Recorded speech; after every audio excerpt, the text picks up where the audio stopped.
Hello everyone and welcome back to the Great Book of Grudges. My name is Nathan and we're back with another Total War Warhammer 3 faction speculation video. Today we'll be looking towards the Dwarfs, the Chaos Dwarves. Although they really didn't get an 8th edition army book, the Chaos Dwarves were heavily featured in a campaign book by Forge World known as Tamokan, the Throne of Chaos. It is here that the Chaos Dwarves actually had an update to their last official army, given a whole new roster, new units and so on.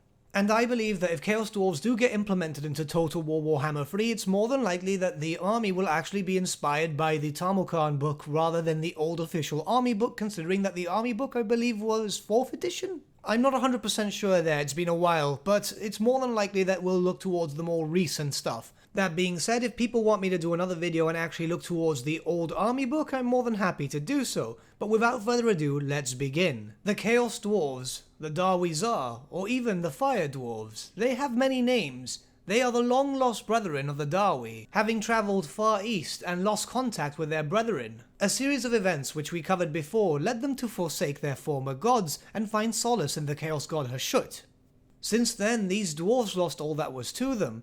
They became slavers. They started dabbling in the use of chaotic magics. For the first time in recorded history, dwarves were able to use magic. While in some cases these dwarves found themselves petrified into stone when using magic, they still used it nonetheless. They became incredibly powerful throughout the Darklands, a true force to be feared. The Dwarfs are known for creating horrible monstrosities such as the Hell Cannons, and it was the Dwarfs who actually created the Black Orcs. But moving swiftly on, the Chaos Dwarf army is actually quite expansive and varied. They are a mix between Chaos Dwarf units and Hobgoblin slaves which can also be found around the Darklands. For the purpose of this video, we'll look towards the army as follows: Core, Special, Rare, and then Lords and Heroes, such as it was in the army book itself. We're going to be combining both the Chaos Dwarves and the Hobgoblins, given the fact that the army book itself was a mixture of both. I know a lot of people are actually hoping for the Hobgoblins to actually be separate from the Chaos Dwarves so they could be their own specific faction. And truth be told, the Hobgoblin Incarnate does actually sound like a very interesting faction, and we'll cover that in a future video. But to be honest, I can actually see them being featured in both, in a separate sense. But we'll cross that bridge when we actually do the Hobgoblin video. Until then, let's start looking at the core choices. First up, we have the Chaos Dwarf core units, which can be separated into 4 different unique units. These are the Chaos Dwarf Infernal Guard. These are your basic low-tier infantry, which can come in 4 different varieties: that of hand weapons and shield, great weapons, fire glaives, which kinda act in the same way as Iron Drakes would, or blunderbusses. Think of them as Chaos Dwarf Thunderers. These would be your basic units, which would probably be found in tier 1 and tier 2 of your infantry building. Like the standard dwarves themselves, the Infernal Guard would be heavily armoured, incredible at close combat, and also very high leadership. They would also be incredibly slow, but that's what you can expect from the stunties, can't you? Next we look towards the last core unit, which can also have a decent amount of unit variety. These are the Hobgoblin Cutthroats, which are normally with hand weapons and throwing knives, but they should also be able to be with hand weapons and shields, additional hand weapons, or with bows. That gives us a total of 4 different units. However, despite the variety, it's important to note that these are still basically goblins and they should suffer from low leadership and be, well, practically useless in combat rather than just in for the early game. Don't expect to use Hobgoblins late game, they're not really great, but hey, they at least are going to be cheap units and they're going to come in mass, so you're going to be able to field some hordes early on. But with that, we've looked over all of the core units, so now we look towards the special units. First up, we have the Chaos Dwarf Infernal Ironsworn. Think of these as the most elite Chaos Dwarf fighters in the melee army. They normally come with shields and hand weapons, however it's more than likely that we'll also see them with great weapons too.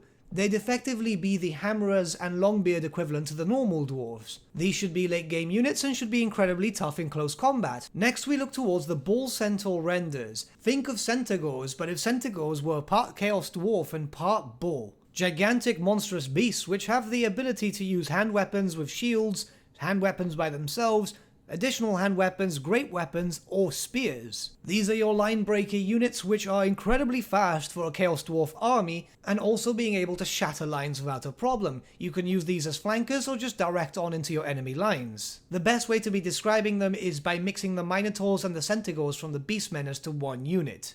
Lastly, we have the Kadai Fireborn, demons under the service of the Chaos Dwarves. These are counted as a monstrous infantry unit which have flaming bodies, meaning that any that get close should be taking fire damage. They are an interesting unit, and I've seen them played a few times. Whilst not the best in melee combat, they do act as very good tar pit units, especially the fact that they do fire damage. They did have a restriction in the tabletop that they could only be recruited if a demon smith was present in the army, but I don't believe that that restriction will also translate to Total War Warhammer 3.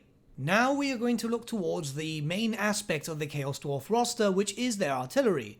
First up we have the Magma Cannon. The Magma Cannon is actually quite a rather interesting unit, considering the fact that it fires like a cannon and a flame cannon at the same time. After the cannonball bounces, it then explodes and turns into a flame template. This could be used to actually pierce through enemy lines and then go into the hordes at the back of them. For example, say that you're fighting against the Skaven, you would use the actual cannonball to fire through rat ogres, and then when it would explode, you'd want it to land on a large squad of clan rats. By positioning your cannon correctly, you could optimize how much damage you actually output with this weapon.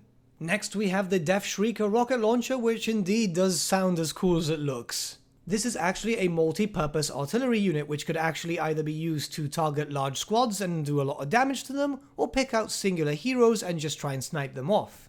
Lastly, for special, we have the Chaos Dwarf equivalent to a steam tank. This is the Iron Demon War Engine.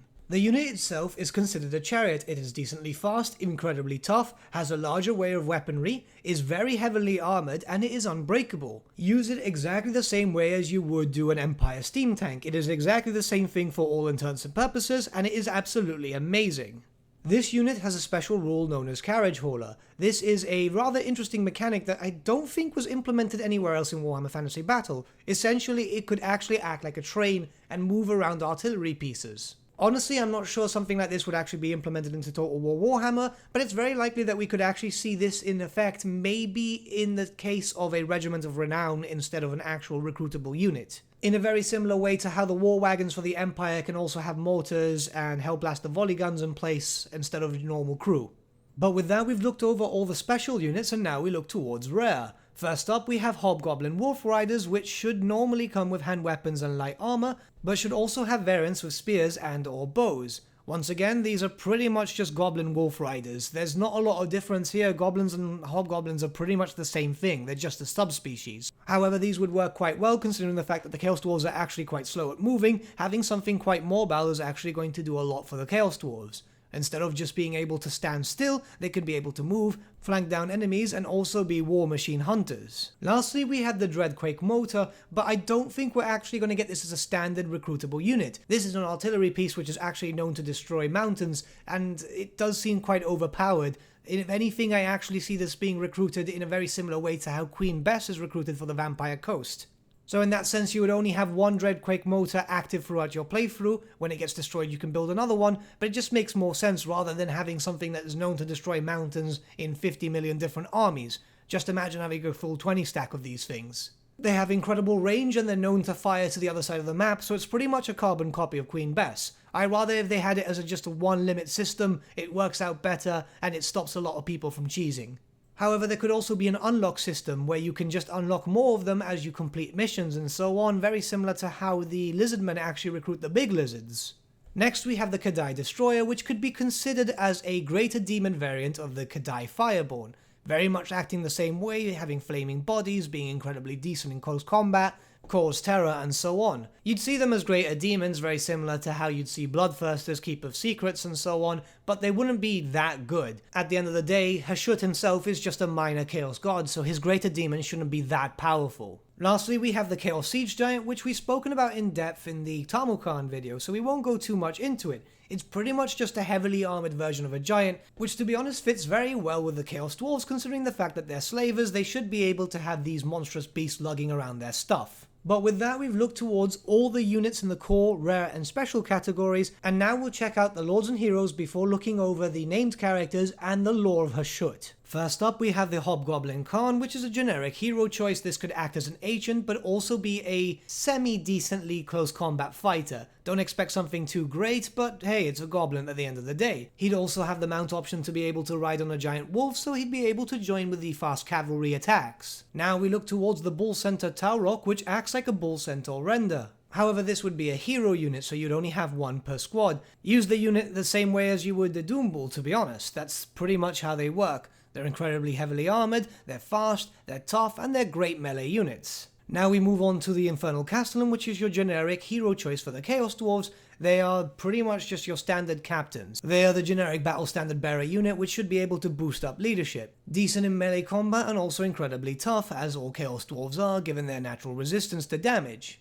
Lastly, we have the Demonsmith Sorcerer, which is your basic entry-level spellcaster, which knows spells from the Lore of Fire, the Lore of Metal, the Lore of Death, or the Lore of Hashut. I know in the tabletop they don't actually have access to the Lore of Hashut, but it just makes sense that they do, to be honest, because it is their own faction and race-specific lore.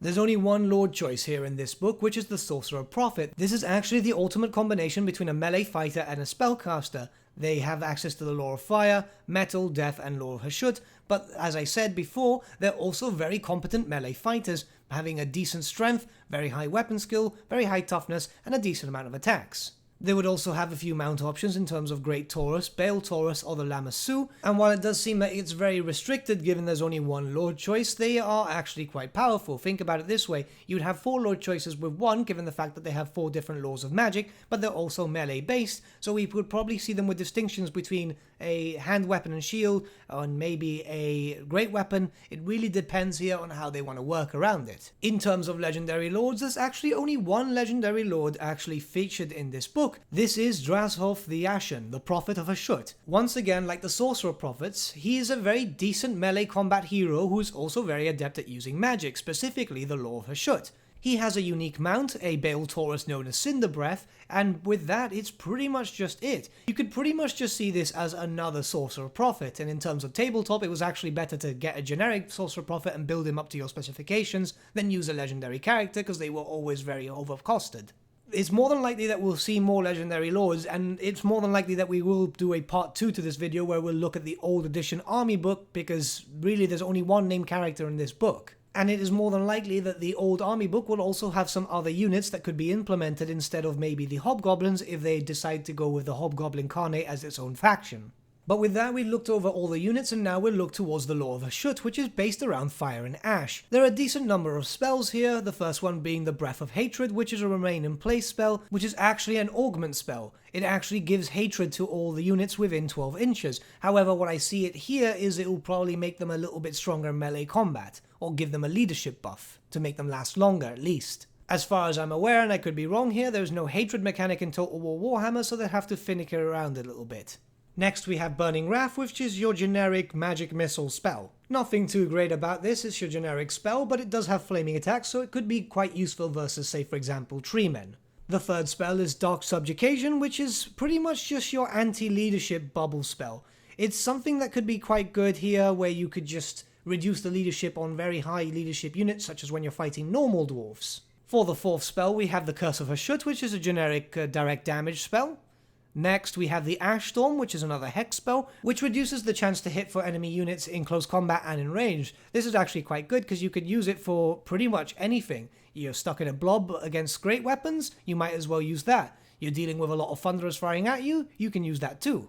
Now we look towards Hellhammer, which is a direct damage spell. However, this actually works in a very similar way to how a wind spell does. For all intents and purposes, this spell should be treated as a wind spell, which would actually be quite good. I know a lot of people quite enjoy these types of spells, and they're very useful, especially when you're dealing with blobs of enemies. Lastly, we have the Flames of Asgoth, which is pretty much just a vortex. As you can see, the Lore of Hashut is actually quite varied, so you do have a decent amount of spells for any given situation. But with that, we've checked out the possible Chaos Dwarf roster. What do you guys think? Are there any units that should be there that aren't really listed in this video? Let me know your thoughts in the comments below, and let's start a little bit of discussion, shall we?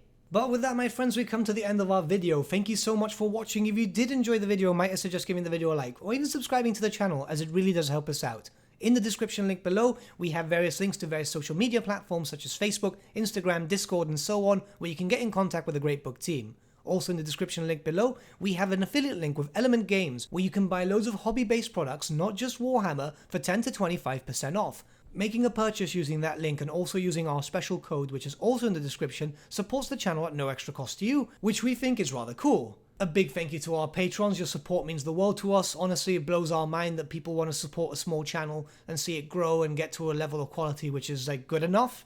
I think we're doing a good job so far, but we can do better. A special thank you to our patron Gibraltar LUSC for subscribing to us at our Fane level. Honestly, mate, you're super cool, and we can't thank you enough. And a big thank you to all of you for liking, sharing the video, commenting on it. It's honestly really cool to be able to talk to so many Warhammer fans worldwide. It really blows our mind. But with that, my friends, thank you for watching once again, and we shall see you all again very, very soon. Have a good day.